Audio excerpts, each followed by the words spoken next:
Kurangnya modal menjadikan para pembatik jumputan di Tegal, Jawa Tengah kesulitan pemasaran. Akibatnya saat ini mereka hanya mengandalkan pembeli batik dari lokal. Kain batik jumputan Tegal berbeda dengan kain batik lainnya. Dalam proses pembuatannya, para pembatik menggunakan alat tradisional dan sederhana, seperti karet gelang, tali rafia, dan alat tradisional lain untuk mengikat kain batik dan memberi corak timbul pada kain. Salah seorang pembatik jumputan, Komara Dite mengatakan, usaha yang didirikan sejak tahun 2000 lalu mampu memproduksi sekitar 10 lembar kain setiap hari dengan harga berkisar antara Rp25.000 hingga Rp150.000, tergantung motif dan kualitas barang. Komara mengaku minimnya modal membuat dirinya hanya mampu menerima pesanan dalam jumlah terbatas. Komara juga pernah menolak pesanan dari Timur Tengah sebanyak 3 kontainer batik jumputan karena kurangnya modal, sumber daya manusia, dan lamanya proses pembuatan batik tersebut. Tenaga kerja juga masih kurang ya, masih keluarga sih ya, ya ini aja dari kemarin juga belum selesaikan satu hari, prosesnya memang limet lah. Tenaga kerja sama Pemasarannya ya. pemasaran ya biasalah usaha kecil ya klasik. Pada tahun 1995-an, batik jumputan ini pernah menjadi mata pencaharian utama hampir sebagian besar masyarakat pesisir Pantura. Namun sejak terjadinya krisis moneter hingga saat ini, para pengrajin batik jumputan semakin terpuruk dan terancam gulung tikar akibat sulitnya modal dan pemasaran. Dari Tegal, Jawa Tengah, Bambang Mujono, Metro TV.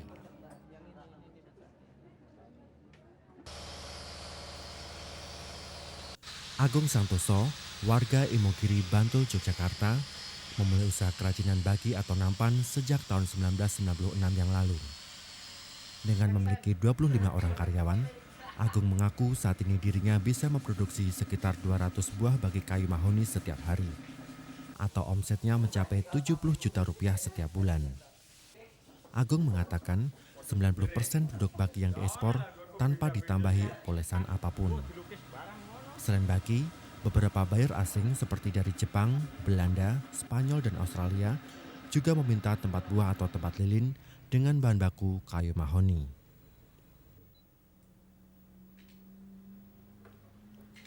Sementara bagi Supriyati, baki yang diekspornya dilapisi dengan kulit bambu atau dihiasi dengan batik.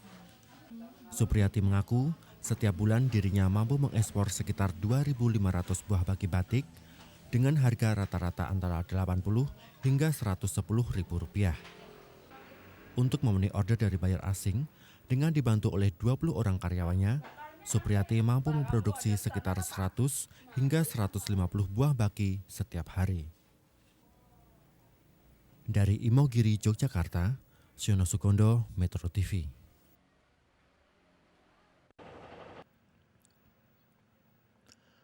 Berdirinya peleburan timah atau smelter di Bangka Belitung ini di satu sisi memberikan dampak buruk bagi lingkungan. Namun di sisi lain ternyata industri ini mampu memberikan dampak pertumbuhan ekonomi yang cukup signifikan. Smelter di kawasan industri Ketapang misalnya. Salah satu smelter milik Apik Rasidi, Ernawan Ripuin, dan Ismir Yadi ini dulunya hanya memiliki 1 tanur atau dapur peleburan timah dengan kapasitas antara 1 hingga 2 ton timah per hari. Meningkatnya permintaan dan harga logam timah membuat smelter ini kini memiliki 3 tanur dan mempekerjakan sekitar 250 orang karyawan. Apik Rasidi yang juga menjabat sebagai Ketua Asosiasi Industri Timah atau IT mengatakan saat ini smelter mereka rata-rata membutuhkan 200 ton pasir timah per minggu. Harga beli pasir timah berkisar antara Rp50 hingga Rp53.000 per kilogram dengan kadar 74% SN. Menurut Apik, dengan harga beli pasir timah yang tinggi, setidaknya dapat menghadang aksi penyelundupan pasir timah ke Singapura dan Malaysia. Tenaga kerja yang pasti, tenaga kerja tertampung, dan samping itu juga kita menghindarilah. Kalau kita nggak tampung berarti penyelundupan banyak, maka akan lari pasir-pasir keluar. Ini yang kita coba cegah. Dengan untuk mencegah apa tadi Pak? Ya, untuk mencegah penyelundupan. Apik tidak menampik jika sebagian besar kegiatan smelter dapat merusak lingkungan. Karena itu pihaknya memberlakukan aturan kepada anggotanya agar setiap smelter memiliki program reklamasi pasca penambangan. Apik juga berharap pemerintah tidak lagi memberikan izin pendirian smelter baru, karena yang ada saat ini sudah mencukupi.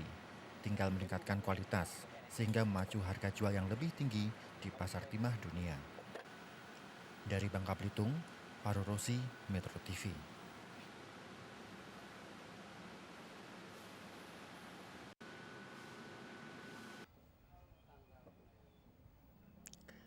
Salah seorang pedagang ikan keliling di Bengkulu, Muslim, mengatakan sejak seminggu terakhir dirinya kesulitan mendapatkan pasokan ikan di tempat pelelangan ikan Pulau Baai, Bengkulu.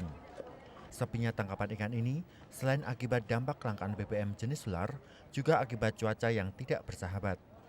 Pada hari biasa, Muslim mampu menjual ikan sekitar 50 kg dengan keuntungan bersih sebesar 30 hingga 40 ribu rupiah per hari. Namun setelah banyak nelayan yang memutuskan untuk tidak melaut, pendapatannya jauh berkurang. Ikan yang dijual pun berkurang menjadi sekitar 20 hingga 30 kg atau dengan keuntungan sebesar 10 ribu rupiah. Padahal menurut Muslim, ikan yang dijajakannya tidak hanya dikonsumsi oleh masyarakat Bengkulu, namun juga keluar Bengkulu seperti di Curug. Langkanya ikan yang ditangkap menyebabkan harga ikan ikut terimbas naik. Ikan tongkol yang dibeli di tempat pelelangan ikan sebesar Rp7.000 terpaksa dijual dengan harga Rp9.000 per kilogram. Sedangkan ikan pari dibeli dengan harga Rp5.000 dijual Rp6.500 per kilogram. Para pedagang ikan keliling ini berharap pemerintah dapat kembali memberikan subsidi BBM sehingga nelayan mau kembali melaut sehingga pasokan ikan dapat kembali pulih. Dari Bengkulu, Marjeni Rokalva, Metro TV.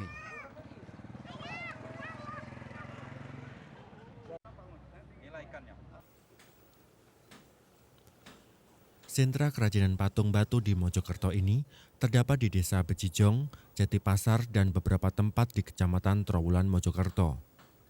Selain bertani, sebagian besar penduduknya bekerja sebagai pengrajin patung batu. Bahan dasar patung ini merupakan bongkahan batu yang didatangkan langsung dari beberapa daerah di lereng pegunungan, termasuk dari Kabupaten Jombang. Untuk pembuatan patung, rata-rata membutuhkan waktu sekitar 7 hingga 10 hari, tergantung besar kecilnya patung batu yang dibuat. Salah seorang pengrajin patung, Wahyu Diono, mengatakan kerajinan patung ini mampu menyerap ribuan tenaga kerja. Hasil kerajinan ini selain dikirimkan ke Bali dan Yogyakarta, juga diekspor ke beberapa negara Eropa, termasuk Amerika dan Australia. Patung itu sih biasanya itu langsung dari Bali juga dikirim ke luar negeri. Gitu ya, biasanya mana? Australia, Amerika itu dia suka ya patung-patung sini. ya. Menurut Wahyu Diono, kendala utama yang dihadapinya menyangkut masalah modal dan pemasaran. Selain itu, pengrajin juga perlu meningkatkan kualitas produksinya agar mampu bersaing dengan patung-patung produksi daerah lain. Sebagian besar patung yang dipesan berbentuk patung dewa dan dewi kepercayaan agama Hindu khas Majapahit. Dari Mojokerto, Jawa Timur, Saiful Amin, Metro TV.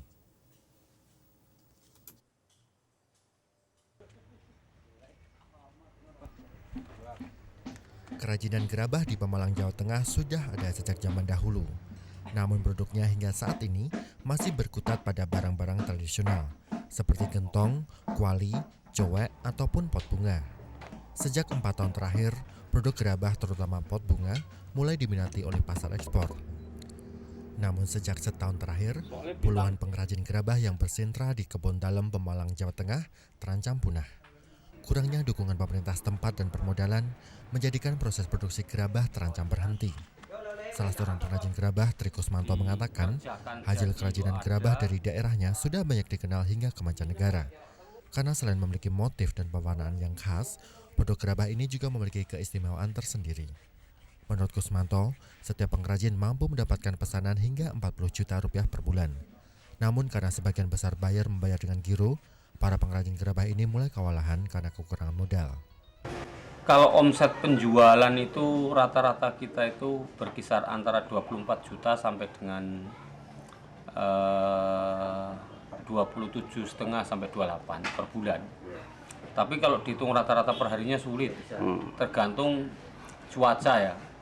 Jadi kayak nelayan gitu tergantung cuaca juga. Kalau mendung terus kayak gini ya. Di sentra produksi gerabah di Desa Kebon Dalam, Pemalang, Jawa Tengah, saat ini yang masih bertahan adalah pengrajin bermodal kuat yang sudah memiliki akses pasar ke luar negeri dengan baik. Harga gerabah yang ditawarkan bervariasi antara Rp3.500 hingga Rp1.000.000. Dari Pemalang, Jawa Tengah, Bambang Mujono, Metro TV.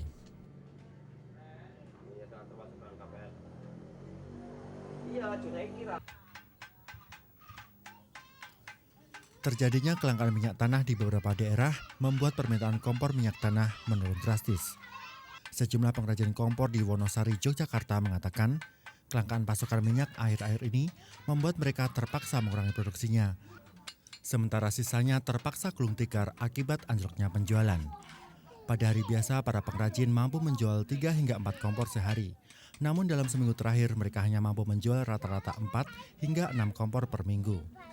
Para pengrajin kompor ini mengaku mereka biasanya memasuk kompor produksi mereka ke berbagai daerah di Jawa Tengah dan Sumatera.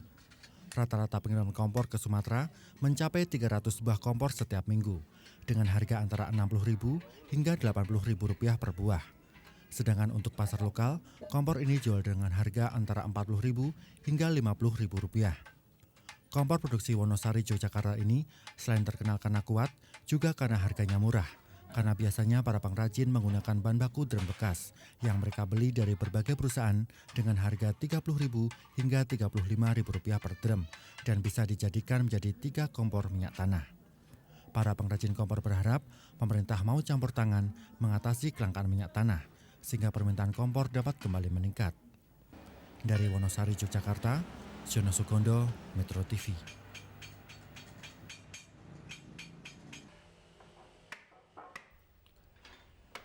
Sejak Januari tahun 2005, harga kayu jati tercatat merangkak naik antara 30 hingga 40%. Di Kabupaten Bantul misalnya, harga bahan baku kayu jati naik dari 3 juta menjadi 5 juta rupiah per meter kubik untuk kayu jati kelas super. Sementara untuk kayu jati kelas rakyat naik dari 1,3 juta menjadi 2 juta rupiah per meter kubik. Sementara di Kabupaten Sleman, harga kayu jati rata-rata naik 20% selama 2 bulan terakhir atau naik 40% sejak Januari 2005. Selain harganya naik, kelangkaan pasokan kayu jati juga membuat para pengrajin mebel terancam gulung tikar.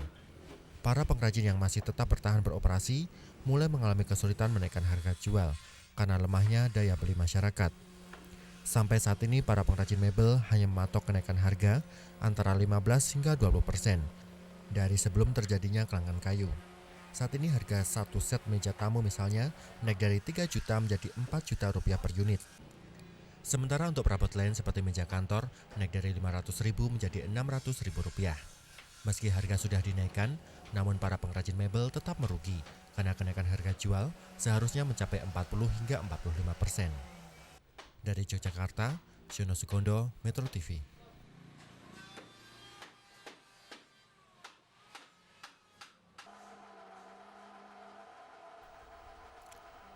Salah seorang yang menekuni kerajinan dari batok kelapa adalah Nur Susanto. Dengan 15 orang karyawannya, setiap bulan Susanto mampu mengekspor sedikitnya 2.000 buah boneka tempurung ke Prancis, Italia, Kanada, dan India.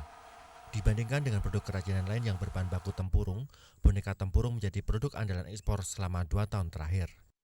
Selain boneka tempurung, para pengrajin batok kelapa ini juga mampu mengubah tempurung menjadi berbagai kerajinan lain, seperti tas, dompet, maupun mangkok tempurung.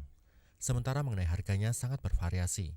Mangkok tempurung dijual dengan harga lebih dari $10 per buah, sedangkan boneka tempurung rata-rata dijual antara 5 hingga $7 per buah. Meski peluang pasar kerajinan tempurung masih cukup terbuka, namun kerajinan ini belum banyak diminati.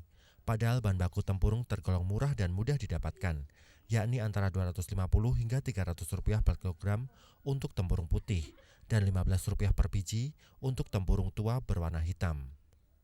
Dari Bantul, Yogyakarta, Siono Sugondo, Metro TV.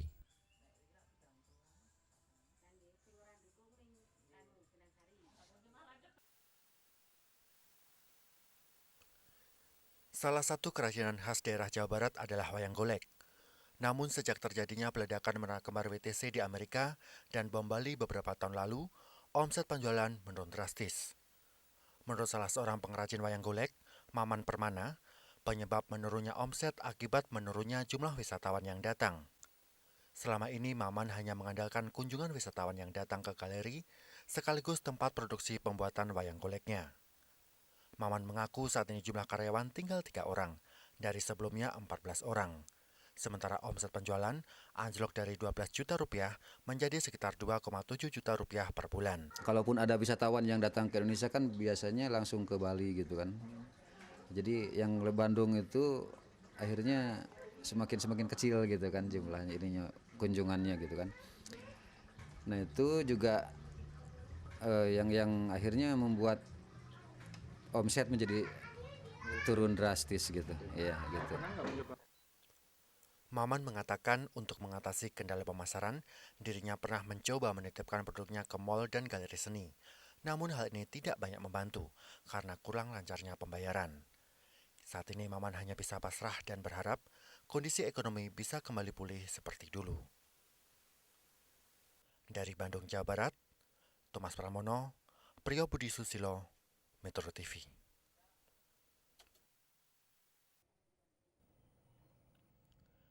Kerugian yang dialami para petani jamur di Cilegon, Jawa Barat sebenarnya sudah mulai dirasakan sejak 1 tahun terakhir. Saat itu kondisi cuaca sangat tidak bersahabat. Curah hujan bahkan hanya turun sesekali dan lebih banyak mengalami musim kemarau. Karena itu bibit jamur yang sudah disemai tidak tumbuh secara sempurna. Padahal bertanam jamur sangat tergantung cuaca dingin dan lembab. Salah seorang petani jamur, Ade, mengatakan tidak tumbuhnya bibit jamur yang disemai membuat para petani menderita kerugian hingga puluhan juta rupiah. Saat ini mereka banyak membiarkan gubuk-gubuk tempat jamur ditanam kosong dan tidak terawat. Kami mengalami kerugian akibat kondisi cuaca yang kurang baik, tidak menentu, diakibatkan suhu yang terkadang kalau siang panas sekali sedangkan malam dingin sekali. Keduanya kondisi kosnya terlalu tidak seimbang dengan biaya produksi. Biaya berapa sekali produksi biasanya? Sekali produksi 1.500.000, sementara hasil tidak sampai segitu. Itu sudah berapa lama? Sudah berbulan-bulan ya? Berbulan-bulan, udah hampir setahun keadaan kayak gini. Menurut Ade, selain cuaca, para petani juga mengeluhkan tingginya biaya produksi yang tidak sebanding dengan pendapatan. Untuk sekali tanam, diperlukan biaya sebesar 1,5 juta rupiah. Para petani jamur juga mengeluhkan kurangnya perhatian dari pemerintah setempat. Kondisi ini makin diperparah dengan para tengkulak yang sering mempermainkan harga jual jamur. Dari Cilegon, Banten, Wibowo Sangkala, Metro TV.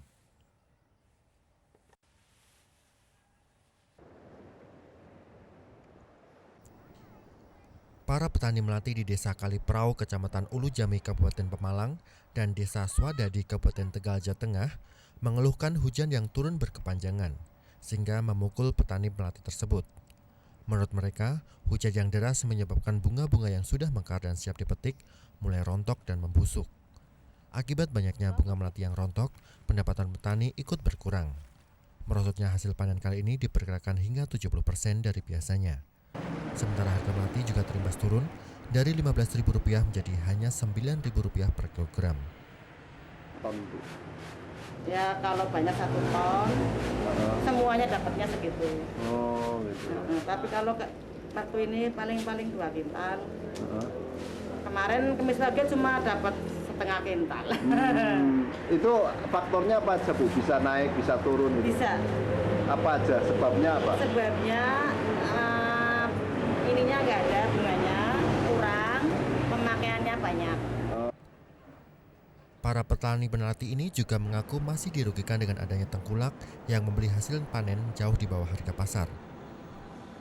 1 hektar itu minimal 6 juta. Itu belum berikut benih atau bibit melati. Kalau bibit melati 1 hektar itu 75.000 batang. Nah harganya kan 15.000. Saya ngasih juga sama petani. Di kedua desa tersebut, hampir 90% penduduknya menggantungkan hidupnya sebagai petani melati. Hasil panen mereka selain untuk memenuhi kebutuhan lokal, juga dipasarkan ke luar daerah, seperti Jakarta, Bandung, Surabaya, dan kota besar lainnya. Dari Pemalang dan Tegal, Jawa Tengah, Bambang Mujono, Metro TV.